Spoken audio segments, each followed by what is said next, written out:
ঢাকা দক্ষিণ সিটি নগর ভবনে জাতীয়তাবাদী শ্রমিক ইউনিয়নের দুই গ্রুপের সংঘর্ষ হয়েছে। এতে দুপক্ষের অন্তত ৭ জন আহত হয়েছেন। নগর ভবনে কর্মকর্তা কর্মচারীদের প্রবেশে বাধা দেয়াকে কেন্দ্র করে ঘটনার সূত্রপাত।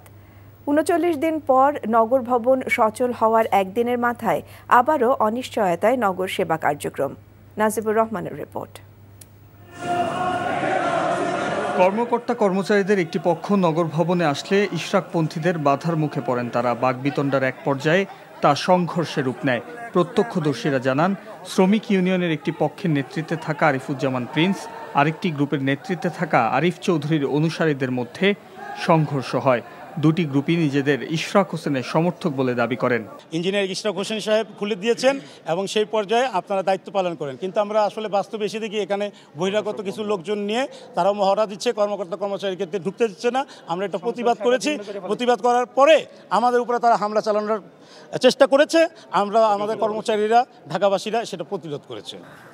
সংঘর্ষের পর কয়েক ঘন্টা সেখানে অবস্থান নেন ইশরাকপন্থী কর্মকর্তা কর্মচারী ও বিএনপি নেতাকর্মীরা। এতে থমকে যায় নগর সেবা। চিত্র ধারণে গণমাধ্যমকেও বাধা দেয় অনেকে। পরে এ ঘটনায় আহতদের দেখতে ঢাকা মেডিকেল কলেজ হাসপাতালে যান ইশরাক হোসেন। সংঘর্ষের ঘটনায় জড়িতদের বিচার চান তিনি। পুরো জিনিসটাই আমাদের দলের বিরুদ্ধে ষড়যন্ত্র এবং আমাদের এই আন্দোলনের বিরুদ্ধে ষড়যন্ত্র, এবং আগামীতে আমরা যে গণতন্ত্র পুনরুদ্ধারের জন্য যে কার্যক্রম চালিয়ে যাচ্ছি সেটার বিরুদ্ধে একটা বিশাল ষড়যন্ত্র বলে আমরা মনে করছি। মঙ্গলবার প্রেস ক্লাবে বিএনপি নেতা ইশরাক হোসেন সংবাদ সম্মেলন করবে বলে জানানো হয়েছে। Najibur Rahman, NTV news, Dhaka. Bundle থাকলে প্রতি সেনমানিতে টাকা বাঁচবে। বিকাশ সেনমানি বান্ডেল কিনে জিতুন প্রতি লেনদেনে।